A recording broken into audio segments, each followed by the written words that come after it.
5 years had passed since the day that changed everything. The galaxy was barely recognizable from what it had been before humanity emerged from the shadows. Where once vast armadas had patrolled space enforcing the will of conquerors, now peaceful trade ships moved freely between the stars. Captain Choi Yuna stood on the observation deck of the diplomatic station orbiting Concordia, watching as delegates from across the galaxy arrived for the 5th annual Peace Summit.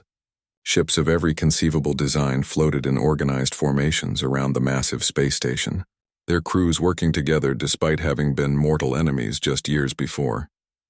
"It's hard to believe how much has changed," said Ambassador Trelion, her crystalline form catching and reflecting the light from nearby stars. The Zephyrite diplomat had become one of humanity's closest allies in the years since first contact. "Sometimes I wonder if we move too fast," Choi Yuna replied, though her tone suggested she didn't really believe her own words. "Dismantling the hegemony in 6 months, establishing the protection protocols, creating the Galactic Science Consortium. It all happened so quickly." Trellion's laugh sounded like wind chimes in a gentle breeze. "Quickly? Captain, my people had been slaves to the Crimson hegemony for 300 years. When you offered us freedom, 6 months felt like an eternity." Through the massive viewports, they could see the HSS Defiance maintaining its position near the station.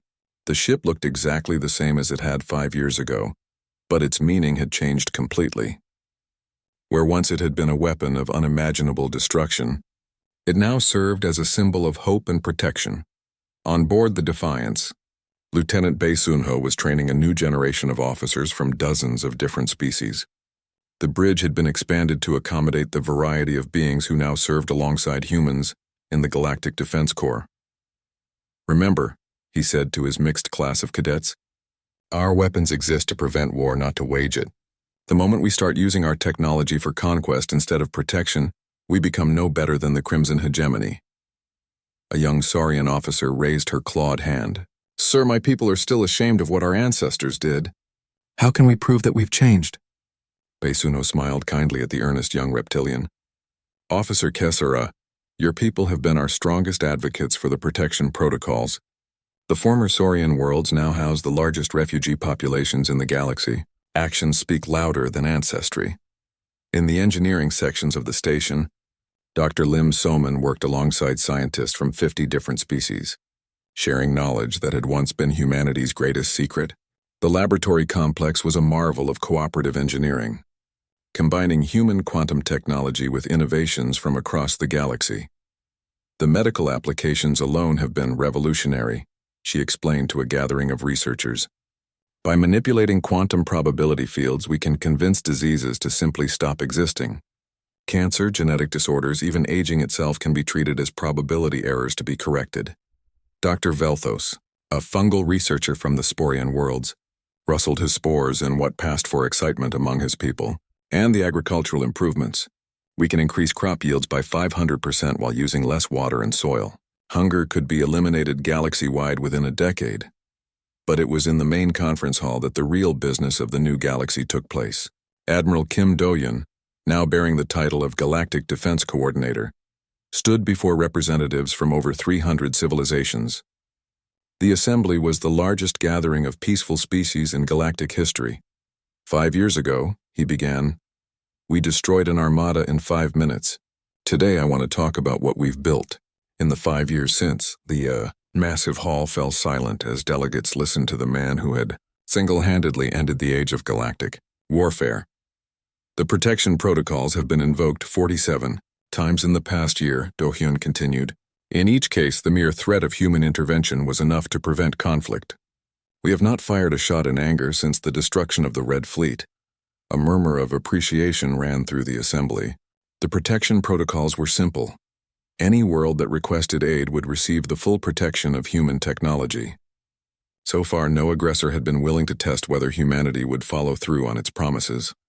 "But protection is only half of our mission," Do-hyun said, his voice growing warmer. "The Galactic Science Consortium has established research stations in 200 systems.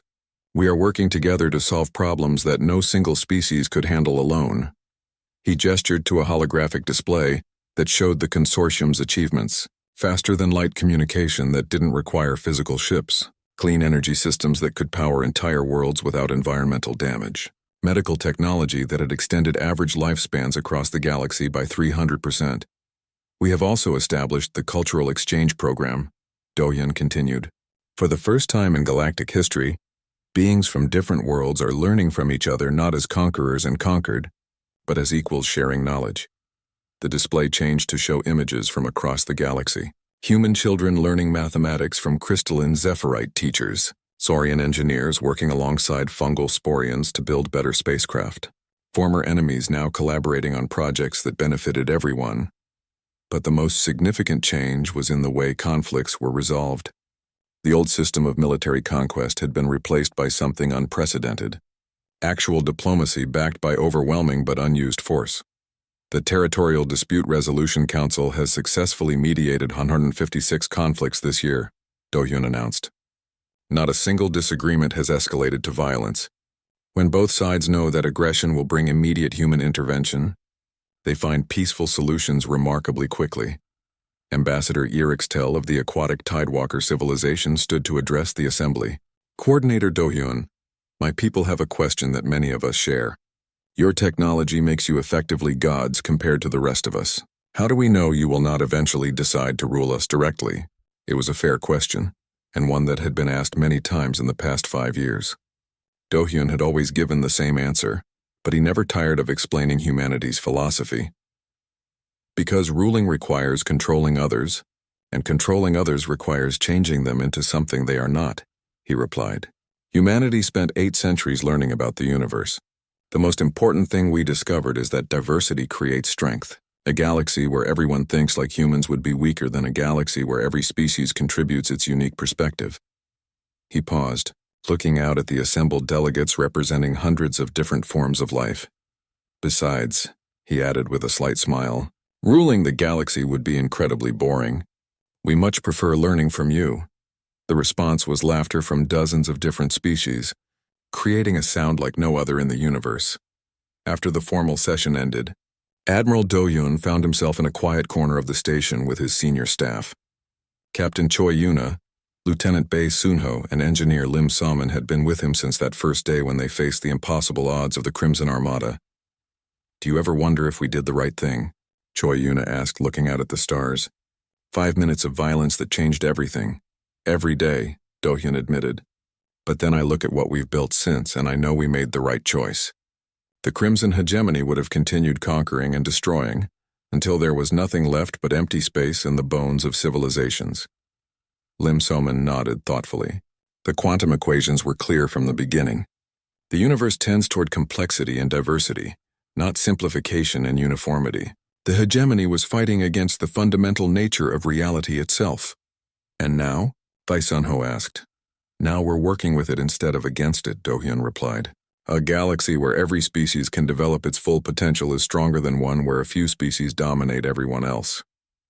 Through the viewport, they could see ships from across the galaxy working together to unload supplies for the research stations. Former enemies now labored side by side, building a future that none of them could have imagined alone. The children growing up today will never know what it was like to live in fear of conquest, Choi Yuna observed. They'll think peace is normal. That's the point, Dohyun said quietly. We didn't fight a war to create an empire. We ended war to create possibilities. As if to emphasize his words, a group of young beings from a dozen different species floated past the viewport in environmental suits, working together to install a new communication array. They moved with the easy cooperation of people who had never known anything but peace. The HSS Defiant still patrolled the galaxy, its quantum weapons ready but unused. Its crew had become teachers and protectors rather than warriors. The ship that had once erased 3,500 enemy vessels from existence now served as a mobile university, sharing knowledge and ensuring that the peace it had created would endure. 5 years after the 5-minute war, the galaxy had learned the most important lesson in its history, that the greatest strength comes not from the power to destroy, but from the wisdom to choose not to use that power unless absolutely necessary. And in that wisdom, 1,000 civilizations had found something they had never known before. The news spread across the galaxy like wildfire, but nobody believed it at first. 3,500 ships vanishing in less than 5 minutes was simply impossible. The Crimson Hegemony's Red Fleet was the most powerful military force in known space. It had conquered entire star systems in single battles. The idea that one small ship could destroy it completely was beyond comprehension. In the Crimson capital world of SciFiPrime, the High Command gathered in emergency session. The massive chamber filled with panicked voices as reptilian leaders tried to understand what had happened to their fleet. "There must be some mistake," hissed Admiral Vextar, his scales trembling with rage. "Our ships were just there. They cannot simply vanish." The quantum communication arrays went silent at exactly the same moment, reported General Kessick. "Every ship, every signal, everything stopped at once. It's as if they never existed." The Saurian Empress herself, ancient beyond measure, slowly raised her massive head from her throne. When she spoke, her voice carried the weight of 8 centuries of conquest. "Show me the energy readings from the battle site." A holographic display appeared in the center of the chamber, showing the area where the Red Fleet had last been detected. The readings were impossible. Space itself showed signs of having been fundamentally altered. The very structure of reality had been changed. "By the old gods," whispered the Empress. "What kind of beings are these humans?" Meanwhile, in the halls of the Galactic Council on the neutral world of Concordia, representatives from dozens of species were frantically trying to verify the reports. The Council had existed for millennia as a forum for interstellar diplomacy, but they had never dealt with anything like this. Ambassador Trellion of the crystalline Zephyrite stood before the assembly, her translucent form shimmering with nervous energy. "Fellow delegates, we have confirmed the impossible." Long-range sensors across 3 sectors detected the same energy signature. "The entire Crimson Red Fleet has been eliminated." A stunned silence filled the chamber. Then chaos erupted as representatives from dozens of worlds began shouting questions all at once. "How many ships were involved in the human attack?" called out the delegate from the fungal Sporians. "According to all available data," Trellion replied, her voice barely audible over the noise. "1 vessel. A single human ship destroyed the entire Red Fleet." The chamber fell silent again. The mathematical impossibility of what had been described was staggering. Even if every weapon in the galaxy had been combined, destroying 3,500 warships in 5 minutes would have been a challenge. On Earth, Admiral Kim Do-yoon stood in the command center of Terran Defense Headquarters, watching displays that showed the reaction across civilized space. Every major power was scrambling to understand what had happened. Emergency sessions were being called. Trade routes were shutting down as species tried to figure out if they were next. "Sir," Captain Choi Yuna said as she approached with a data pad, "we're receiving communication requests from 47 different governments. Everyone wants to know who we are and what we want." Do-yoon nodded slowly. This was the moment humanity had been preparing for since they first detected the Crimson Hegemony's expansion 8 centuries ago. The secret was out. Earth was no longer hidden. "Have Engineer Lim Soman prepare the demonstration," he ordered. "It's time to show the galaxy exactly what human science has accomplished." Lieutenant Bae Soon-ho looked up from his console with concern. "Sir, are you sure about this?" "Once we reveal our full capabilities, there's no going back to anonymity." "There was no going back the moment we destroyed the Red Fleet," Do-yoon replied. "The galaxy knows we exist now. The question is whether they see us as protectors or as conquerors."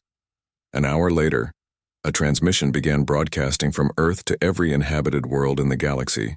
The signal was impossible to block or jam, reaching even the most protected military installations.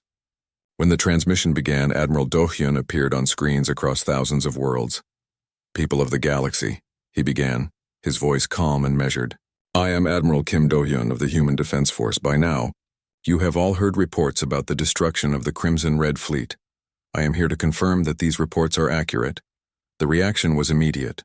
On every world and every government building, shocked officials watched as the human admiral continued speaking. "For 8 centuries, humanity has watched the Crimson Hegemony spread across the galaxy, destroying civilizations and enslaving entire species. We remained hidden, not out of fear but out of choice. We chose to develop our science rather than build armies. We chose understanding over conquest." Behind Do-hyun, a holographic display showed the HSS Defiance floating in space. The ship looked ordinary, even primitive compared to the massive vessels other species built. "This is our starship Defiance. It is 800 meters long and carries a crew of 200. Yesterday, it single-handedly eliminated 3,500 Crimson warships without suffering any damage. Today, we will demonstrate how this was possible. The transmission switched to show Engineer Lim So-min standing in what appeared to be a laboratory. Around her, impossible machines hummed with energy that made the air itself shimmer. My name is Lim So-min, and I am the chief developer of human quantum technology. What you are about to see is a small demonstration of our capabilities. She gestured to a large view screen that showed an asteroid floating in empty space. The rock was roughly the size of a small moon, tumbling slowly through the void. This asteroid is located in an uninhabited system approximately 50 light-years from Earth, So-min explained. We are going to demonstrate 3 of our basic defensive technologies. She pressed a button on her console. Instantly, the asteroid on the screen began to change. First, it became translucent, as if it was made of glass instead of rock. Then it started flickering in and out of existence. Quantum phasing, So-min said matter-of-factly. Matter can be shifted between dimensional states, making it impossible to hit with conventional weapons. She pressed another button. The asteroid stopped flickering and became solid again. Then impossible, it began to fold in on itself like origami. Space around the rock bent and twisted until the entire asteroid was compressed into a point too small to see. Dimensional compression, So-min continued. Space itself can be manipulated to contain objects of any size in areas smaller than atoms. For her final demonstration, she pressed a third button. The compressed point of space expanded back into the asteroid's original shape, but now the rock was glowing with an inner light that hurt to look at. And finally, probability manipulation. We can change the fundamental nature of matter itself by altering the quantum probability fields that determine how atoms behave. The asteroid suddenly wasn't there anymore. It hadn't exploded or been destroyed. It had simply stopped existing, as if the universe had decided it never should have been there in the first place. The transmission returned to Admiral Do-hyun. These demonstrations represent less than 1% of human technological capability. We are sharing this information not to threaten you, but to explain why the age of conquest is over. He paused, letting the implications sink in across the galaxy. For too long, civilization has been built on the idea that the strong can prey on the weak. Military might has determined which species live and which die. This ends now. The Admiral's expression grew stern. The Crimson hegemony chose to hunt humanity. They brought 3,500 ships to destroy us. They no longer exist. Any other species that chooses aggression over diplomacy will meet the same fate. But then his voice softened. However, we do not wish to rule through fear. Humanity seeks partnership, not domination. We offer our protection to any world that desires peace, and our knowledge to any species that chooses to learn rather than conquer. The transmission ended, leaving the galaxy in stunned silence. In government halls across thousands of worlds, leaders stared at blank screens and tried to process what they had just witnessed. On the Saurian world of SciFiPrime, the ancient empress slowly stood from her throne. Her voice when she spoke was barely a whisper. Recall all our fleets, send envoys to this Earth immediately, and prepare formal apologies for every world we have conquered. Similar scenes played out across the galaxy. The hegemony's member species, realizing that their military might meant nothing against human technology, began declaring independence. Smaller civilizations that had lived in fear for centuries started celebrating in the streets. Captain Choi Yuna entered Admiral Do-hyun's office carrying a stack of data pads. Sir, we're receiving surrender offers from 37 different governments, trade agreements from dozens more, and formal requests for protection from over 100 smaller worlds. Do-hyun looked out the window at Earth's blue sky and white clouds. Somewhere out there, the stars were full of civilizations that had just learned they were no longer alone in their fight against tyranny.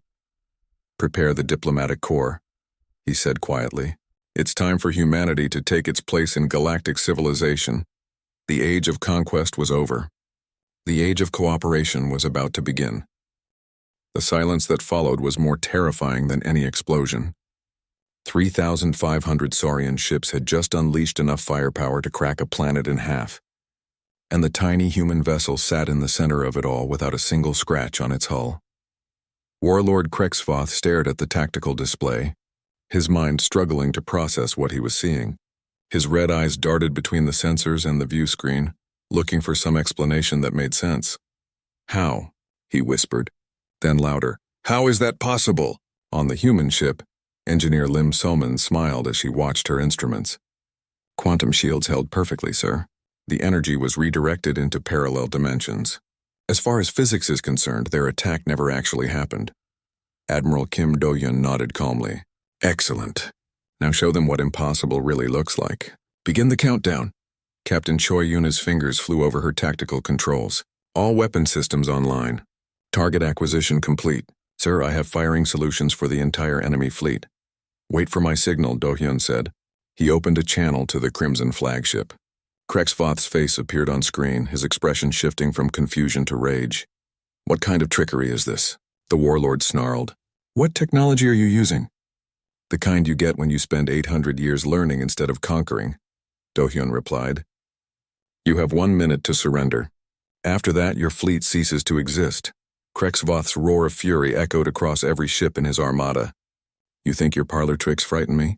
I will tear your ship apart with my bare claws. All vessels prepare for close combat. We will board them and eat them alive. The Crimson Fleet began moving forward. Thousands of massive ships converging on the Defiance like hungry predators. But as they approached, space around the human vessel began to behave strangely. Stars seemed to bend and twist. Reality itself appeared to be shifting. Time's up, Do-yun said quietly. Lieutenant Bai Sun-ho pressed a single button on his console. Probability cascade weapons firing. What happened next defied every law of physics that the Saurians understood. Invisible waves of quantum energy spread out from the Defiance, passing through the enemy ships like they weren't even there. At first, nothing seemed to happen. Then the impossible began. On board the Crimson vessels, weapons started firing backward. Engines exploded for no reason. Navigation systems began reporting that the ships were simultaneously in multiple locations at once. Gravity reversed itself in random sections, sending Saurian warriors floating helplessly through their own corridors. What's happening? General Thulnara screamed as alarms blared throughout the flagship. Her answer came from a young technician whose voice was high with panic. The humans have weaponized probability itself. Our ships are experiencing random quantum failures. One by one, Crimson vessels began to disappear, not destroyed by explosions or torn apart by weapons, but simply ceasing to exist as the universe decided they had never been there in the first place. Entire squadrons vanished as reality rewrote itself around them. Impossible, Krexvoth raged.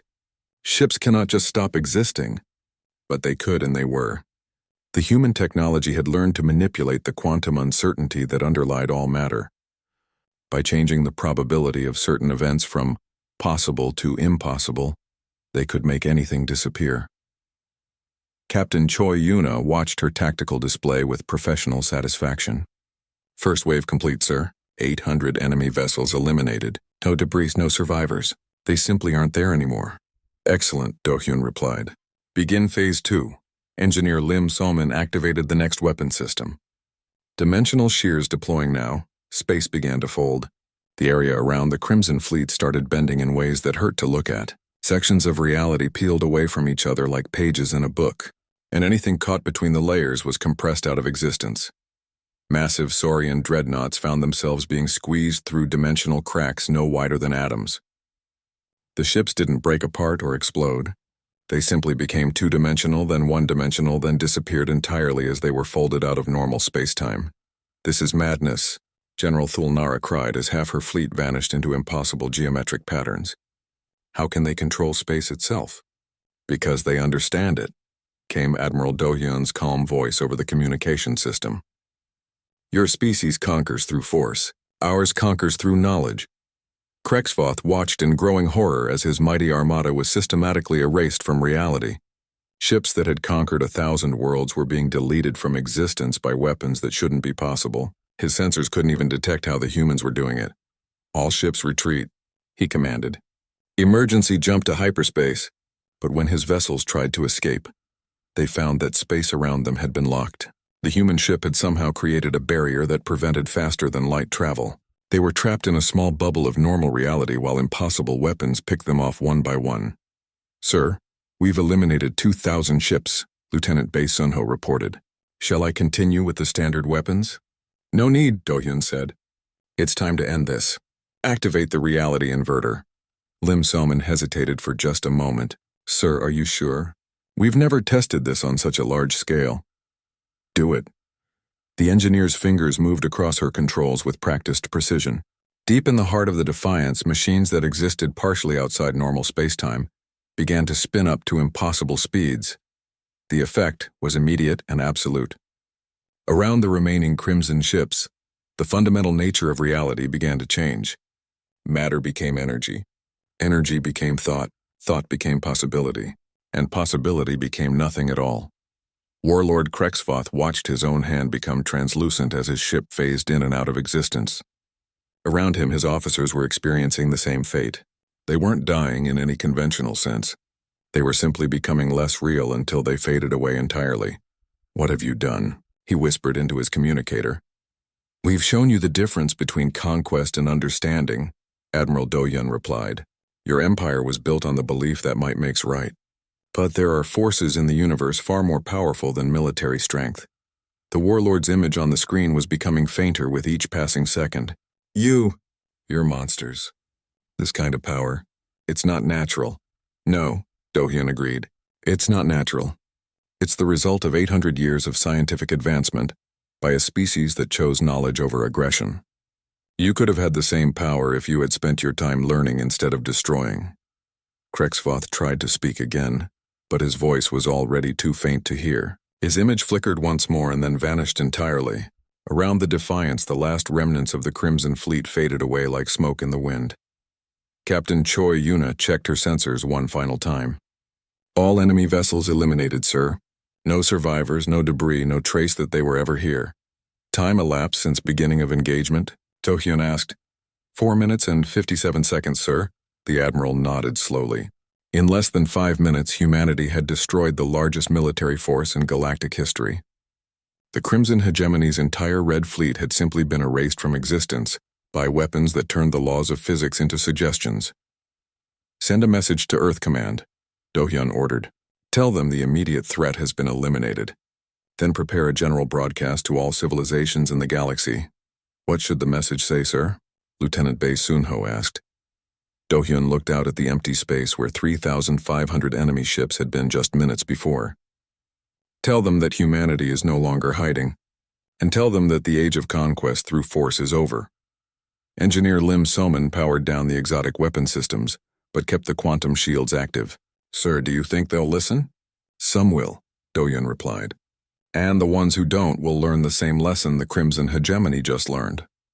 There are some powers in the universe that cannot be defeated by conventional means."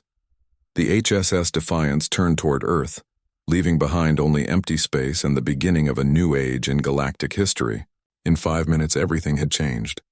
The universe was about to discover that the quiet species from the Outer Rim had become its new masters, and they had done it without firing a single shot that anyone else would recognize as a weapon. Warlord Krexvoth cut the communication and turned to his officers with a grin that showed all of his razor-sharp teeth. The massive Saurian commander looked at the tactical display showing his 3,500 ships surrounding the tiny human vessel. "Did you hear that?" he roared to his bridge crew. "The little human thinks he can threaten us. One ship against the entire Red Fleet." General Thulnara approached the command chair, her heavy footsteps echoing through the bridge. "My lord, should we simply destroy them quickly? Their ship appears to be nothing special." "No," Krexvoth said, his red eyes gleaming with cruel pleasure. "We will make this slow. I want every human colony to watch as we tear their precious ship apart piece by piece. Let them see what happens to those who dare oppose the Crimson Hegemony." Around the bridge, Saurian officers began placing bets on how long the human ship would last. Some said 30 seconds. Others were more generous and gave it a full minute. The idea that the tiny vessel could pose any real threat was so ridiculous that even the junior officers were laughing. "Begin recording," Krexvoth ordered. "I want this broadcast across all human territories. Let them watch their heroes die." On the HSS Defiance, Admiral Kim Do-Hyun stood calmly in the center of the bridge while chaos raged around them. The ship's sensors showed thousands of weapons being aimed at their position. Each Crimson vessel carried enough firepower to level a continent, and there were more than 3,000 of them. "Sir, they're preparing to broadcast our destruction," Captain Choi Yuna reported, her voice tight with stress. "They want to use us as an example to terrorize other human colonies." Do-Hyun nodded. He had expected this. The Saurians always made a show of their victories, broadcasting their conquest to spread fear throughout the galaxy. It was part of how they controlled their vast empire. "Let them record," he said quietly. "History should witness what happens here." Lieutenant Bei Sunho looked up from his weapons console, sweat beading on his forehead. "Sir, I've never seen readings like this. Our sensors are detecting energy signatures that shouldn't be possible. Each of their ships has enough power to—" "I know," Do-hyun interrupted gently. "But remember what we learned in training. Conventional physics only apply to conventional weapons." Engineer Lim Soman was working frantically at her station, running final checks on systems that existed beyond normal understanding. The Defiance looked like a standard frigate from the outside, but inside it contained technology that had taken humanity centuries to develop. "Quantum field generators are online," she reported. "Probability matrices are stable." "Sir, I have to ask one more time. Are we really going to attempt this?" "We are," Do-hyun said firmly. "Begin the startup sequence." Around the small human ship, space itself began to change. The Defiance started to emit strange readings that confused the crimson sensors. The ship seemed to flicker in and out of existence, as if it couldn't decide whether it was really there or not. On the enemy flagship, a young Saurian technician stared at his instruments in confusion. "General Thulnara, I'm getting impossible readings from the human vessel. It appears to be existing in multiple dimensions simultaneously." The general snorted with contempt. "Their sensors are probably malfunctioning. Or maybe they're trying to confuse us with some primitive hologram technology. Either way, it won't save them." But the technician wasn't convinced. His instruments were showing energy patterns that made no sense according to everything he knew about physics. The human ship was somehow bending space-time around itself, creating distortions that should have been impossible. "My lord," he called out to Krexvoth, "the human vessel is generating quantum field fluctuations that are off the charts. I think we should be careful." Krexvoth's laughter shook the entire bridge. "Careful? Of one tiny ship? Young fool, we have enough firepower here to destroy entire star systems. What could one human vessel possibly do to us?" He turned to address his fleet over the communication system. "All ships prepare to fire on my command. But remember, make it slow. I want the humans to suffer before they die." The response from 3,500 captains was immediate and enthusiastic. Weapon systems across the massive fleet began charging up, creating an energy buildup that registered on sensors throughout the star system. The combined firepower being aimed at the Defiance was greater than anything ever assembled in galactic history. On the human ship, Captain Choi Yuna was analyzing the enemy formations with cold precision. Her tactical computer was running calculations that would have been impossible for any other species to understand. "Sir, I've identified optimal strike patterns," she reported. "If we target the command ships first, we can create maximum confusion in their ranks." "Good," Do-hyun replied. "What about their communication systems?" "I can jam their primary frequencies, but they have backups. It won't stop them from coordinating, but it will slow them down." Lieutenant Bei Sunho looked up from his console with an expression of amazement and terror. "Sir, the weapon systems are responding perfectly. But I have to say, what we're about to do violates every law of physics I've ever learned." "Physics is just a set of guidelines," Do-hyun said with a slight smile. "Humanity learned long ago that the universe is far stranger and more flexible than most species realize." Engineer Lim So-min made a final adjustment to her controls. "Quantum cascade weapons are armed and ready. Dimensional shears are online. Sir, once we start this, there's no going back." "There was no going back the moment the Crimson Fleet decided to hunt us," Do-hyun replied. "Our choice is simple. We show them why humanity has remained hidden or we become extinct." The Admiral walked to the front of the bridge and looked out at the thousands of enemy ships surrounding them. Each vessel was massive enough to carry entire armies, armed with weapons that had conquered countless worlds. Against any conventional force, the situation would have been hopeless. But humanity had not developed conventional technology. "Open a channel to all ships," Do-hyun ordered. The main screen filled with the image of Warlord Krexvoth, who was practically vibrating with anticipation. Behind him, Saurian officers were making final preparations for what they expected to be a quick and entertaining slaughter. "Human Admiral," Krexvoth said mockingly, "any last words before we add your ship to our collection of trophies?" Do-hyun's voice was calm and steady when he replied. Just one thing. You should have stayed home. He turned to his crew. All stations prepare for combat operations. Lim Summon begin quantum field expansion. Bae Sunho arm all weapon systems. Choi Yuna prepare evasive maneuvers. Sir, Choi Yuna said quietly. With respect, there's nowhere to evade to. We're completely surrounded. That's not a problem, Do-hyun replied. Because in about 60 seconds, they're going to learn that surrounding us was the worst tactical decision they could have made. On the enemy flagship, Krexvoth was growing impatient. The human ship was just sitting there, making no attempt to flee or fight. It was almost disappointing. He had hoped for more entertainment. All ships target the human vessel, he commanded. Maximum firepower. I want nothing left but particles. The response was immediate. Every weapon in the Crimson Fleet began to glow with deadly energy. Plasma cannons, antimatter torpedoes, and fusion bombs all aimed at the tiny ship floating helplessly in the center of their formation. Sir, the young Saurian technician called out one last time. The quantum readings are spiking beyond measurement. I really think we should reconsider. Silence, Krexvoth roared. Fire all weapons. 3,500 ships unleashed their fury simultaneously. The combined energy release was like watching a dozen stars explode at once. Space itself seemed to catch fire as unimaginable amounts of destructive force converged on the HSS Defiance. The explosion was visible from the outer planets of the solar system. For a brief moment, it looked like a new sun had been born in the darkness between worlds. When the light faded, Warlord Krexvoth leaned forward in his command chair, expecting to see nothing but empty space where the human ship had been. Instead, the Defiance hung in space exactly where it had been before, completely undamaged and somehow more real than everything around it. Impossible, General Thulnara whispered. No, came Admiral Do-hyun's voice over the communication system. Just improbable. And now it's our turn. The massive red ships moved through space like a swarm of deadly insects. Each vessel was the size of a small city, bristling with weapons that could destroy planets. The Crimson hegemony had ruled the galaxy for 800 years, and their red fleet had never known defeat. Warlord Krexvoth stood on the bridge of his flagship, watching the stars through the view screen. His reptilian scales gleamed under the red lights of the command center. Behind him, thousands of Saurian warriors prepared for what they believed would be their greatest feast yet.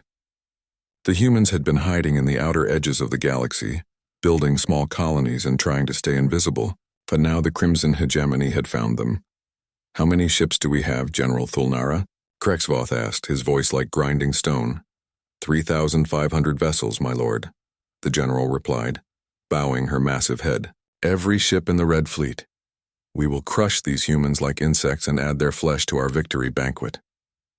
Krexvoth smiled, showing rows of sharp teeth. The Saurians had conquered 12,000 star systems by eating their enemies. They believed that consuming their foes gave them their strength. Soon they would taste human meat for the first time. Far away in a hidden base near Earth, Admiral Kim Do-hyun received the emergency message. The young officer had spent his entire career preparing for this moment, though he had hoped it would never come. His dark eyes studied the tactical display showing the approaching Crimson Armada. Sir, they have our colony surrounded, Captain Choi Yuna reported. Her voice was steady, but Do-hyun could hear the worry beneath her calm words. 3,500 ships. They're not taking prisoners. Do-hyun nodded slowly. The reports from the outer colonies painted a horrible picture. The Saurians had destroyed everything in their path, leaving nothing but empty space where human settlements once thrived. Families, children, entire worlds had been wiped out in mere hours.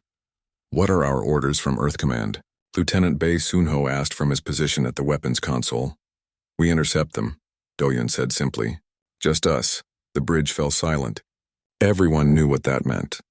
The HSS Defiance was alone against an armada that could crush entire star systems. The ship looked like a standard frigate from the outside, only 800 meters long. Compared to the massive Crimson vessels, it was like a mouse facing a pack of wolves. Engineer Lim Summon looked up from her control panel. Sir, the experimental systems are ready, but we've never tested them in real combat. Do-hyun walked to the center of the bridge. He had trained for this his entire life, but he still felt the weight of responsibility pressing down on him. If they failed, humanity would be extinct within days. If they succeeded, everything would change. How long until we reach the interception point? He asked. 18 hours, sir, Choi Yuna replied. The Crimson Fleet will be 3 light hours from Earth by then. Too close, Do-hyun thought. If something went wrong, the enemy would have a clear path to humanity's homeworld. But there was no choice. Earth had remained hidden for centuries, watching other civilizations rise and fall while secretly developing technology that the galaxy could not imagine. Signal the fleet to maintain radio silence, Do-hyun ordered. We go in alone. The Defiance moved through space at incredible speed, using engines that bent space-time itself. The technology was so advanced that even other human ships couldn't detect it. For 800 years, humanity had watched the Crimson Hegemony destroy civilization after civilization. They had learned from every battle, studied every weapon, and developed countermeasures that existed beyond normal physics. On the Crimson flagship, General Thul Nara studied the tactical displays. My lord, our scouts report no resistance. The humans appear to have only primitive defenses. Krexvoth laughed, a sound like rocks falling. Of course they do. They are nothing but prey animals. We will finish them quickly and move on to richer hunting grounds. The Saurian fleet spread out in a massive formation that covered thousands of kilometers. Each ship was a fortress in space, armed with plasma cannons that could melt asteroids and shields that had never been penetrated. The smallest vessels carried 10,000 warriors, while the largest held entire armies. But the Saurians had made one critical mistake.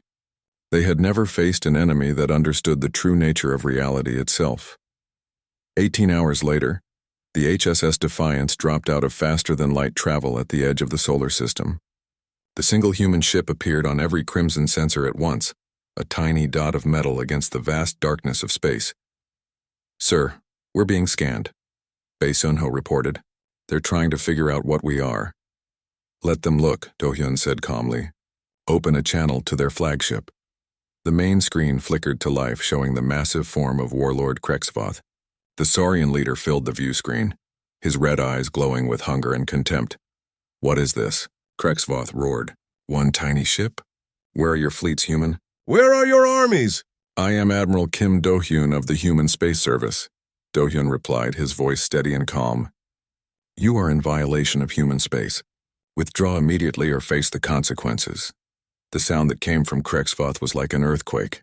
The warlord was laughing so hard that his entire body shook. Around him, other Saurian officers joined in the laughter, their voices echoing through the communication system. One ship, Krexvoth gasped between laughs. One tiny ship against the entire Red Fleet. Human, you will provide excellent entertainment before we eat you. This is your only warning, Do-hyun said. Leave now or you will all die. Krexvoth's laughter stopped abruptly. His eyes narrowed to red slits. You dare threaten me? I have destroyed 1,000 worlds. I have eaten the hearts of 10,000 enemies. And you think your little ship can stop us? The warlord turned to his officers. Surround them. I want to see the fear in their eyes before we tear their ship apart. The Crimson Fleet began to move, 3,500 massive warships closing in on the lone human vessel. They formed a perfect sphere around the Defiance, weapons charged and ready to fire. It was enough firepower to destroy entire star systems. On the human ship, Engineer Lim Soman checked her readings one final time. Sir, all systems are green. The quantum field generators are online. Weapons ready? Do-hyun asked. Ready, sir, Bae Sun-ho confirmed. Though I still can't believe what we're about to attempt. Captain Choi Yuna looked at the tactical display showing thousands of enemy ships surrounding them. Sir, even with our technology, the odds don't matter, Do-hyun interrupted gently. What matters is that we're fighting for the survival of our species. And for the first time in galactic history, someone is going to show these monsters that there are consequences for their actions. He turned to face the main screen, where Krexvoth waited with obvious pleasure. Last chance, Do-hyun said quietly. Withdraw, or learn why humanity chose to remain hidden for so long. Krexvoth's response was to raise his clawed hand and make a cutting gesture across his throat. The battle for humanity's survival was about to begin.